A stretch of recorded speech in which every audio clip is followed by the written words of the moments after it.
Story.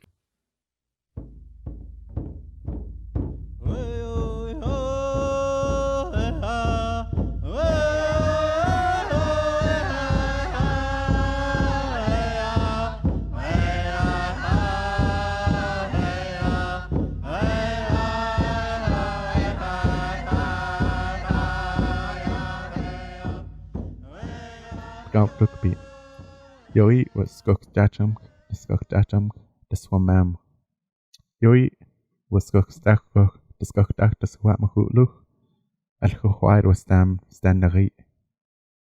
Kuk Stakuk, the Skuk Dak, the Statler Hams, Al Huwide, the Jua to Swamahu, Al Huwalton Skuk.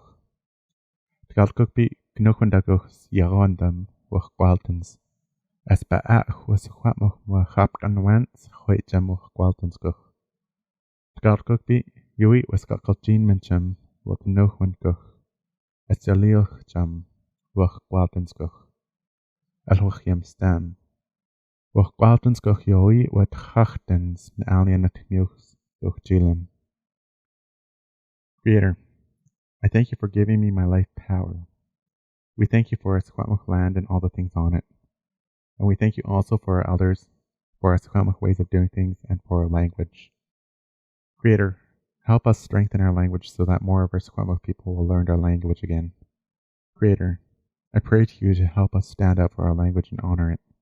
Our language is our power here on our land. May it always be so.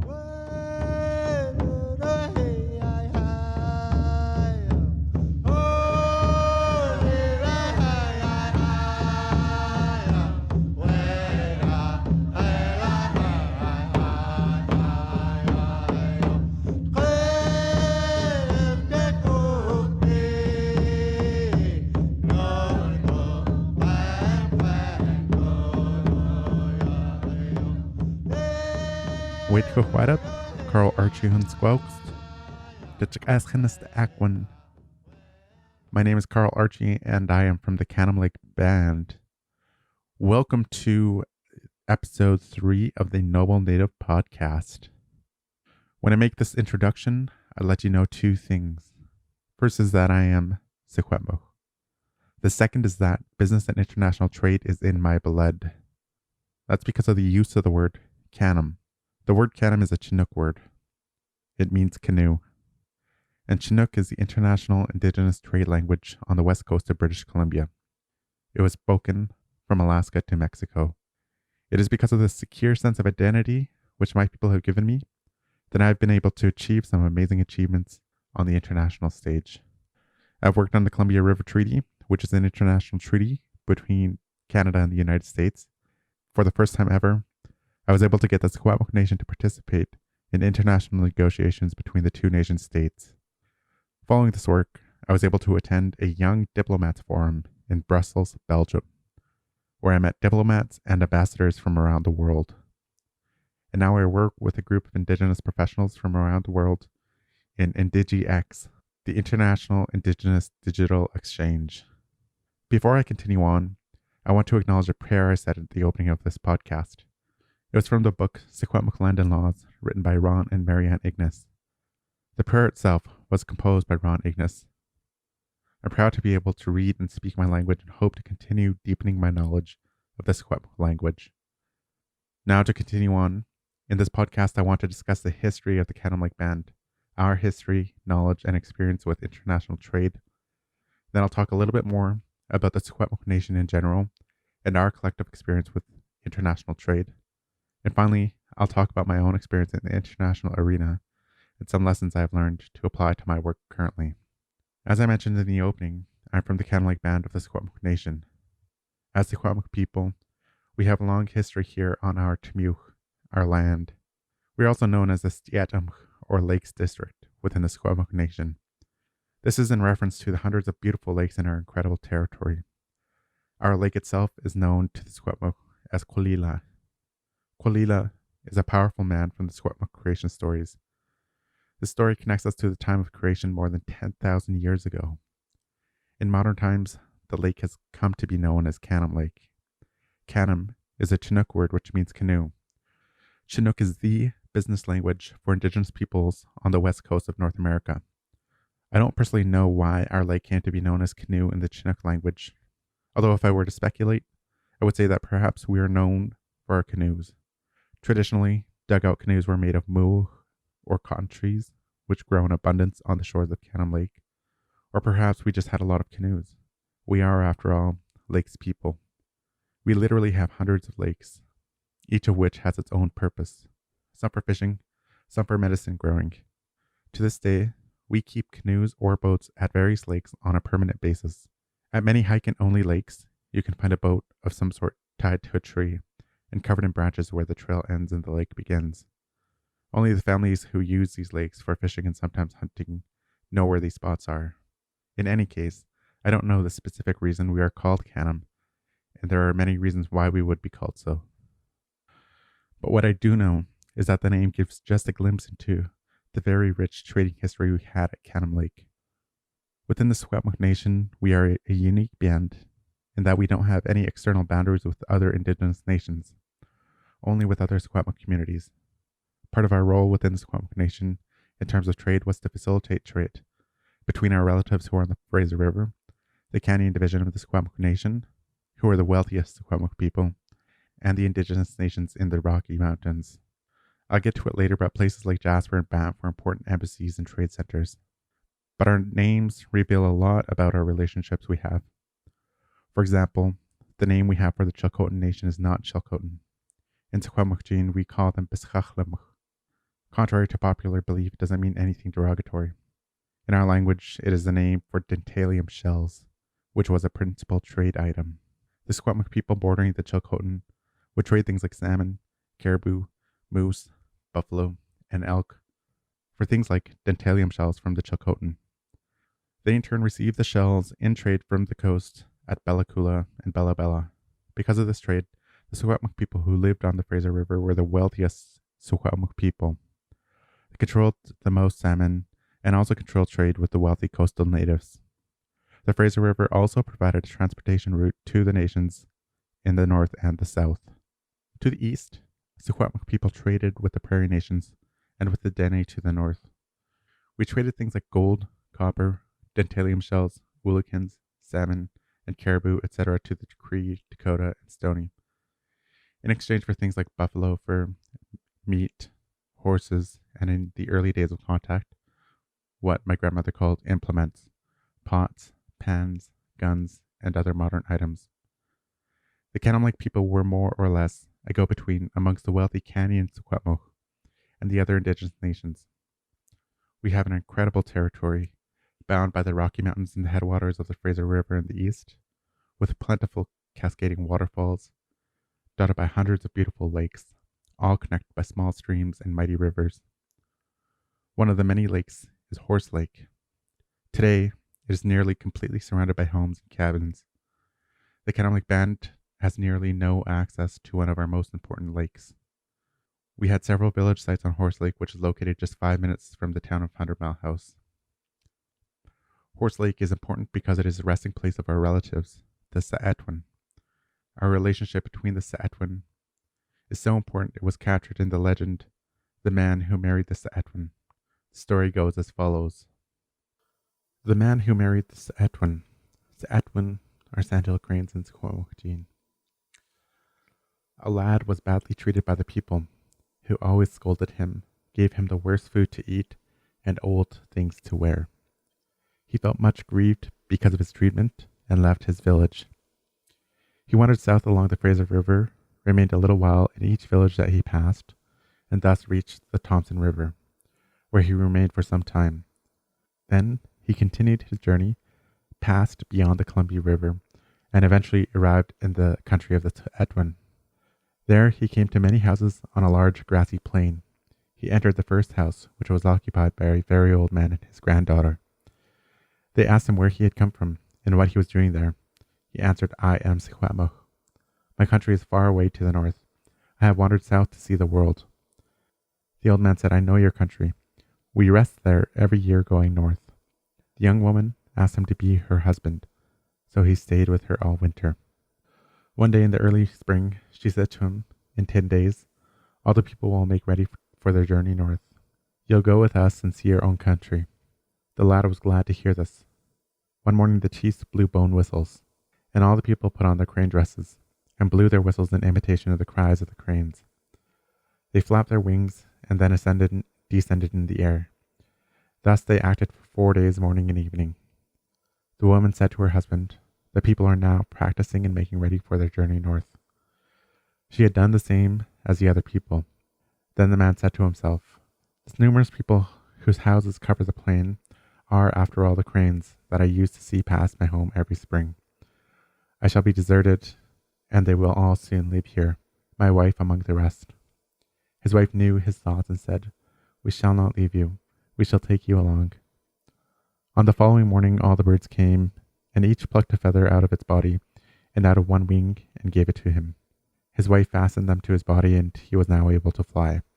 She also gave him a whistle made of the wing bone of the crane. For 2 days they trained themselves flying up and down above the houses, and on the next morning they flew away to their northern journey. The man, his wife, and father-in-law followed a little behind the others. This is the reason why 3 birds are always seen flying behind the others. When they reached the Shuswap country, the cranes asked the young man where his home was. He named a place near Horse Lake where his people were living at the time. The crane people alighted and camped near there at night. This is the reason why cranes always rest there on the passage north or south. His wife said, "Go to your friend's camp and visit them, but return at daybreak." He spent the night there and told all of his adventures and heard all the news that they had to tell. At daylight he left, saying, "I'm now going to join my wife." The people followed him and saw him fly away with the cranes who were going far north to their breeding grounds. In the fall of the year, on their way back, they camped again near their people, and the man visited his friends, taking with him his wife and children. On the following morning, they all flew away south to the land of the cranes. Thus the man visited friends for many years on his passages north and south, until all his relatives had died, when he came no more. He stayed in the land of the cranes and became as one of them. He had many children. Juk.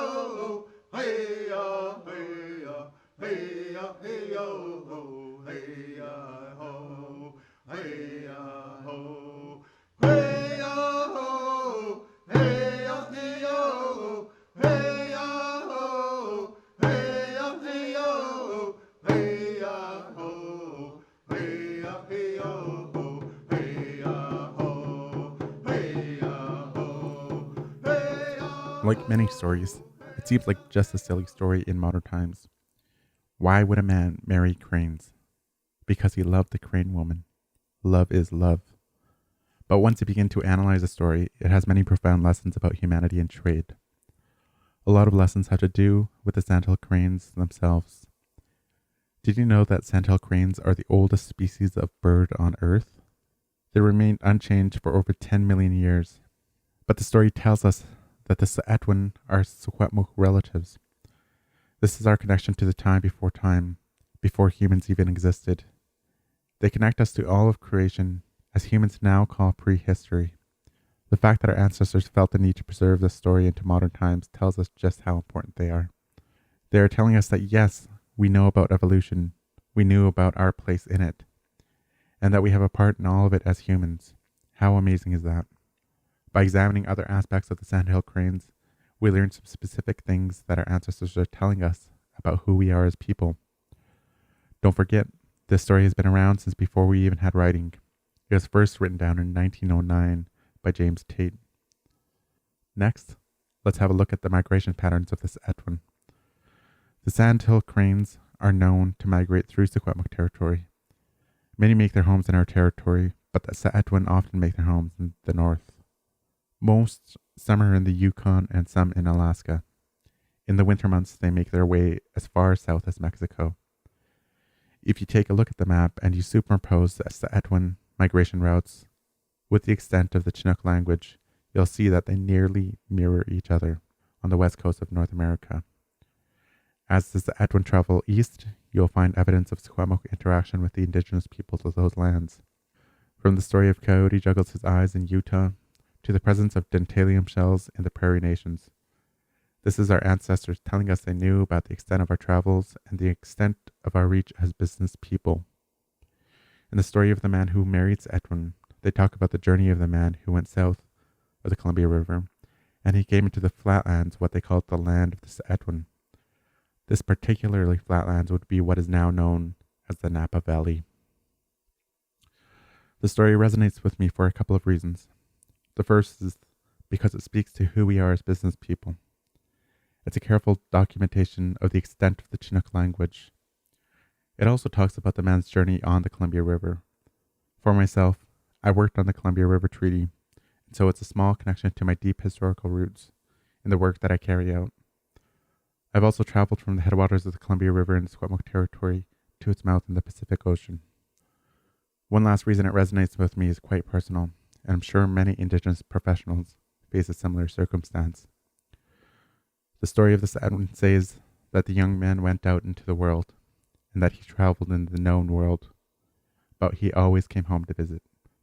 No matter what, he never forgot where his home was. And I know that many of us as Indigenous people, we don't always have the option to work at home for many reasons. Lack of housing, lack of jobs. But with our people is where home is. Our land is where home is. And he is always welcome home. Recently I moved home after leaving for university and then work. And my journey has honestly taken me around the world. But I came home and quickly found a role to utilize my skills. And I know that our people value the work that I do. Before my dad passed away last year, he was asking me why I don't do more for the band. I said, well, I'm a business person. What other people do is none of my business because people make their own choices. And he said, son, we sent you to school. We raised you with care and we're hurting. We're counting on you to make the people your business. And so I did. I'm currently negotiating for greater recognition of our rights in our territory.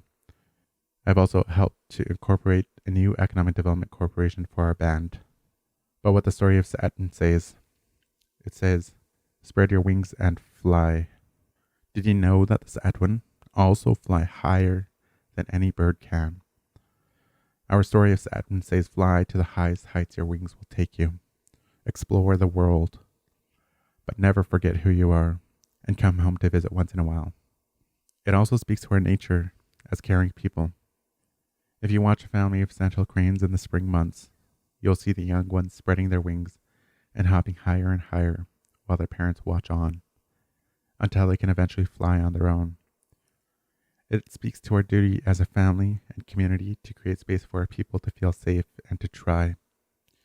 If you don't make it, we'll be there until you're ready to try again. Spread your wings and fly. I would love to hear from you what the story of Secwepemc means to you. The power of Secwepemc storytelling is that each of us places our own interpretation of the stories we hear, because we have our own unique lives and experiences. Now to expand on a point I just made a few moments ago. Several years ago, I was able to spread my wings through my work on the Columbia River Treaty, and it took me to heights I never imagined I would achieve. For sure, I owe a lot to Gookby Wayne Christian and Bonnie Leonard, who asked me to carry out this amazing work. Through the work, I was able to travel a lot and meet some incredible people. The Columbia River Treaty is a treaty between the United States and Canada. The treaty itself is meant to manage the Columbia River as it begins in Secwepemc territory and eventually drains into the Pacific Ocean near Portland, Oregon. It was signed originally in 1964 and had a 50-year term before the treaty comes up for renewal.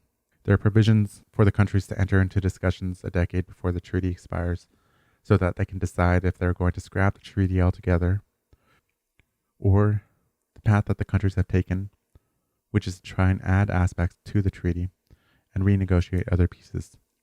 So, as the treaty stands right now, there are two key focuses, which are flood control and power generation. It is incredibly complex. There are over 60 dams in the entire Columbia River system. There are over a dozen dams on the Canadian portion of the river. 3 of the dams in Canada are considered Columbia River Treaty dams. As part of the treaty, Canada agreed to store 15 million acre-feet of water. Don't worry if you don't know how much that is. I didn't when I started the work. An acre-foot is enough water to cover 1 square acre of land underneath 1 foot of water. 15 million acre-feet is a lot of water. It has inundated over 270,000 acres of land here in British Columbia. There were very significant impacts of the Columbia River Treaty here in the province. Nobody has felt those impacts more than Indigenous peoples, and that is where my place in the story begins. Now, before I begin to tell my experience, let me acknowledge that there were many, many people working on this before I started working. It's these people's shoulders on which I was able to stand, and there continue to be people working extremely hard on this after I no longer am. I had a very small part to play in the overall picture, but it was a very cool part in my opinion. I was able to achieve 2 very key things in these negotiations. The first is that I was able to unify the Secwepemc Nation around a single cause, which is a very rare occurrence. And the second thing, which in my assessment relied entirely on being able to achieve the first, is that we were able to get a seat at the negotiating table at negotiations between the 2 nation states. 2 incredible, precedent-setting achievements for which I will forever be proud of. I remember very clearly showing up on my first day of work for this job. 2 things happened. The first is a stack of files and paper about a foot tall was dropped on my desk.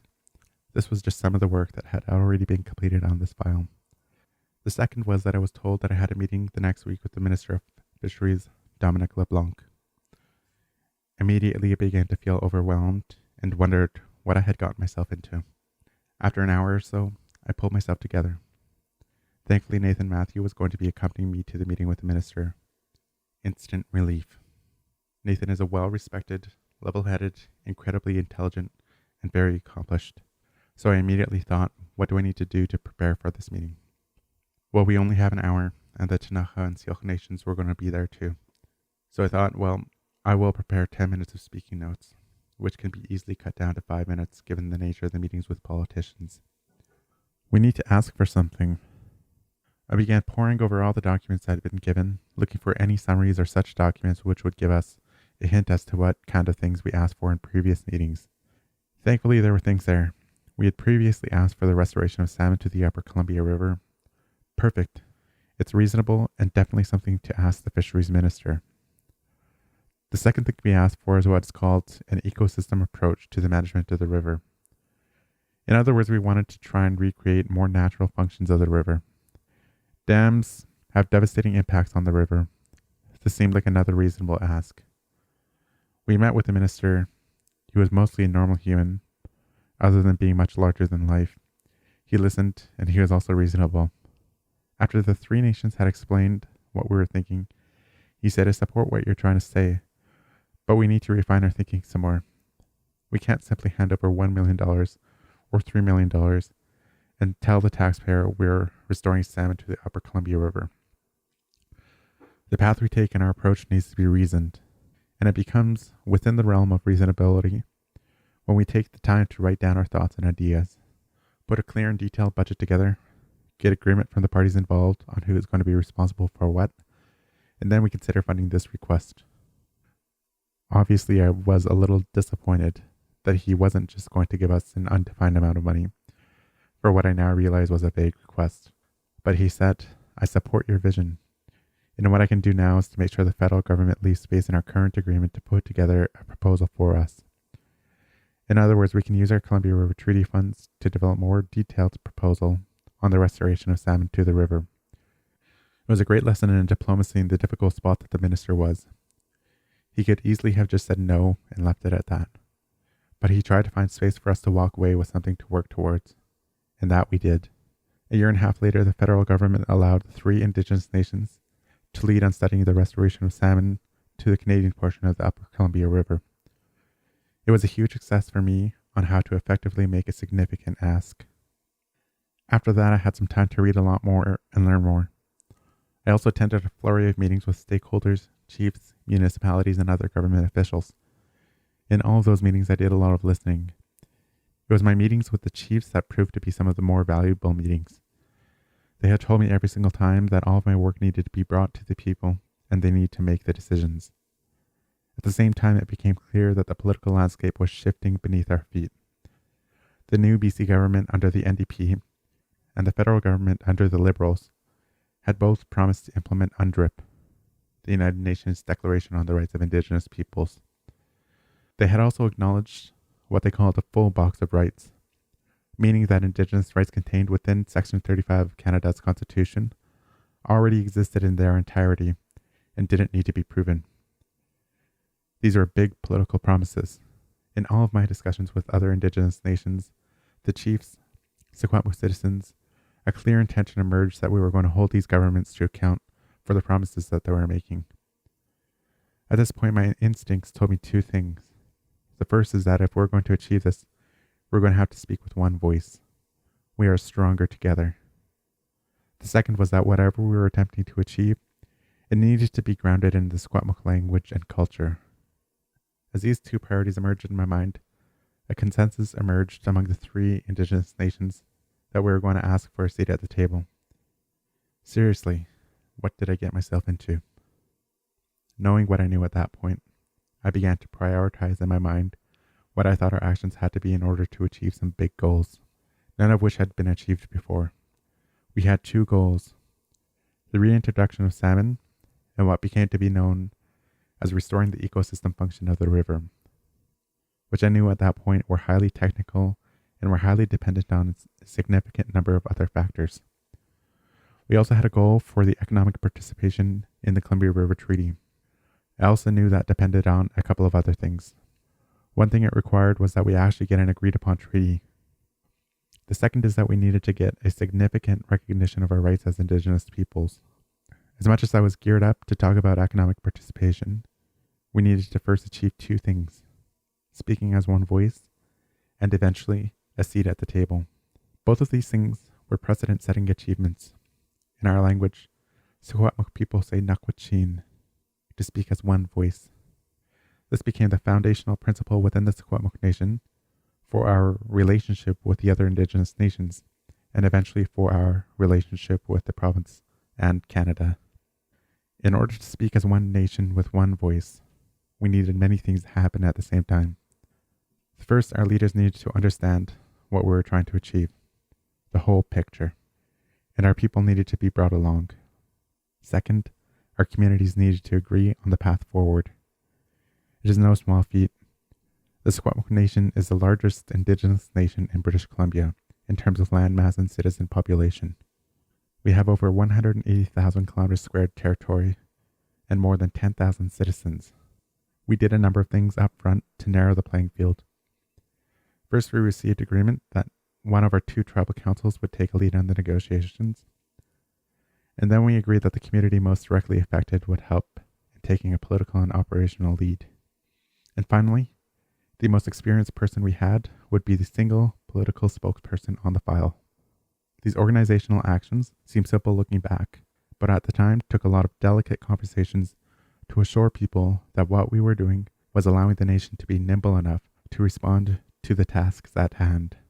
Once we sorted our internal organization, we agreed that it was time to bring the priorities we had been developing to the people. We convened a meeting of about 200 citizens and reported on our actions and received feedback on our strategic plan. We shared everything we thought we knew in a transparent manner with people. There were changes which communities had asked for. We agreed that we would make the changes and convene another meeting in the near future to get final approval before making any major decisions. At the same time, we raised another major issue which we hadn't dealt with, but which was a major driving force for some of the work we were doing. Both the federal and provincial governments had said over and over again that they would respect the United Nations Declaration on the Rights of Indigenous Peoples and that they would implement it here in Canada. In particular, the Secwepemc Nation said that Canada could not enter into a renewed Columbia River Treaty without the free, prior, and informed consent of the Secwepemc Nation. Up until this point, nobody had convinced the government to try and achieve the free, prior, and informed consent of an Indigenous nation. We decided to try. We told our community members in very plain language what we thought it meant for government to achieve FPIC of the Secwepemc Nation. Free meant that the work that we undertake should not come at a cost to the Secwepemc Nation. Canada and British Columbia would have to pay. Prior means that consultation should occur sufficiently in advance before any negotiations between the two countries actually occurs. Informed meant a couple of things. One is that the nation needs to have sufficient expertise available to provide meaningful information to our negotiators and to our people, and to be able to understand fully what the consequences were for each of our decisions, whether they be legal or ecological. The second is that we needed to be fully informed on what was going on with the negotiations. And consent meant that we have the ability to say yes or no. We can say yes with conditions, and we can withdraw our consent at any time. No means no. In addition to allowing our citizens to fully participate in the recognition process for their rights, we needed to convince the governments of Canada and British Columbia that we were a reasonable partner in the journey we were about to embark on. They needed to see that in agreeing to attempt to achieve EPIC of the Secwepemc Nation, that we had a reasonable chance of obtaining that from our own citizens of the Secwepemc Nation, who are the actual rights holders. So we invited Minister Conroy, who is responsible for the CRT, to our next meeting with our citizens. The citizens heard presentations from the minister. They were able to ask questions of her directly, and then the minister watched us as a negotiation team make presentations to our citizens on the Columbia River Treaty and many other issues dealing with water. She heard their questions and concerns, and finally she witnessed our citizens raise their hand to approve our strategy moving forward with unanimous consent. Achieving this approval of our strategic priorities allowed us to move forward at a much faster pace, knowing that we had a mandate and that our actions had bounds. We knew what we were allowed to move forward on and what we weren't. As was publicly announced, the 3 Indigenous nations have obtained a seat as observers at the Canada-US negotiations on the Columbia River Treaty. Eventually, the nations were asked to lead the science around the restoration of salmon to the Canadian portion of the Upper Columbia Basin. We became a part of Team Canada. We agreed that we would speak as one voice in Canada's negotiations with the United States. Our foundational principle of speaking with one voice guided us and helped us change the world. I may not be the smartest person, but I know this. If you're in the room, you have a seat at the table. If you have a seat at the table, you have an obligation to speak up. Always speak up, even when it's uncomfortable to do so. In doing my work on the Columbia River Treaty, I was fortunate to be a part of a strong Secwepemc organization. I had the opportunity to meet some incredible elders who imparted some powerful wisdom, some of which I will talk about here in its relation to Indigenous nations. There were 2 elders in particular who we worked with, the Kinbaskets. When we went to their house, it was a house like nearly every other on a reserve. There was a chubby dog outside that liked to be pet. Inside, hundreds of pictures adorned the walls. There were some native design blankets on the couches. There was hot water for tea boiling on the stove, and some fresh baked cookies on a plate on the coffee table. Typical native hospitality. Me and the team I worked with were there to talk about the Columbia River Treaty. What I was not prepared for was how much I was about to learn, and how far-reaching the Secwepemc international trade was. Right away, we talked about 2 things: Secwepemc embassies and our centers of trade. You'll be surprised at how often you hear about these things. We just aren't accustomed to hearing about them in this context. Anthropologists, archaeologists, and other experts often speak of these societal structures and ways of being in much different ways, often in a patronizing way. We couldn't possibly be so sophisticated as a society to have embassies and trade centers. But as the smell of sage lingered in the air, our elder began to recount times before, how they used to go to the Kettle Falls where the Grand Coulee Dam now sits. Here they would trade items from the north and the east for items from the south and the south coast. This practice was in place right up to the construction of the Coulee Dam in 1939. After this, salmon stopped migrating at the Columbia River, which effectively destroyed the salmon and trade culture in that region. After the salmon stopped running, a major source of food for the Kinbaskets had disappeared. By this time, the Canadian government had created Indian bands. The Kinbaskets were effectively wards of the state. As wards of the state, the Canadian government had a responsibility to care for the Kinbaskets. What the Canadian government did instead was shocking. They declared the Sinixt extinct and sent the Kinbaskets spam. They said that the thought of eating spam still makes them sick to this day. Quite frankly, it makes me sick to think that this is how poorly the government viewed our people, and that they were willing to sign our rights away so quickly. As a negotiator, we're often told that our relationship with Canadians and the government should be based on moving forward together, because we couldn't possibly pay for the sins of the past. This is a lie. Resist it every time you hear it. There's a lot that we can do to right the wrongs of the past. In fact, we must if we ever hope to catch up with Canadians. We can start by ensuring that our people have access to the same foods we have always had. This includes making sure that our salmon are thriving. This includes restoration of salmon to the Upper Columbia River Basin. This includes making sure that our caribou herds are on the rebound. This includes making sure that the moose and deer have habitat. Did you know that a cow still has more rights to Secwepemc land than Secwepemc people do? It's absolutely disgusting and needs to change sooner than later. I also heard some amazing things from the elders. How the roads that go from the East Kootenays to the Banff and Calgary are built on old Secwepemc trails. How Banff and Jasper were trading centers. The same way that the Ottomans had Constantinople and white financiers have New York, we had Banff and Jasper.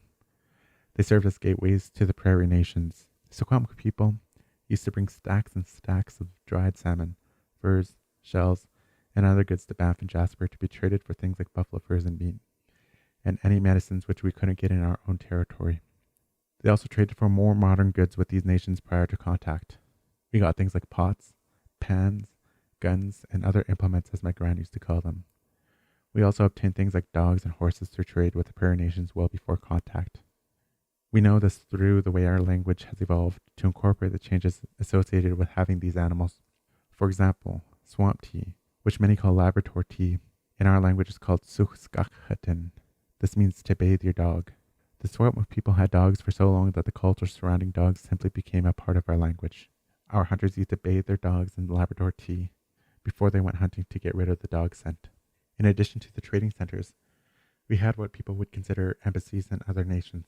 We know this through the archaeological records. Secwepemc people were one of the few Indigenous nations who had pit houses.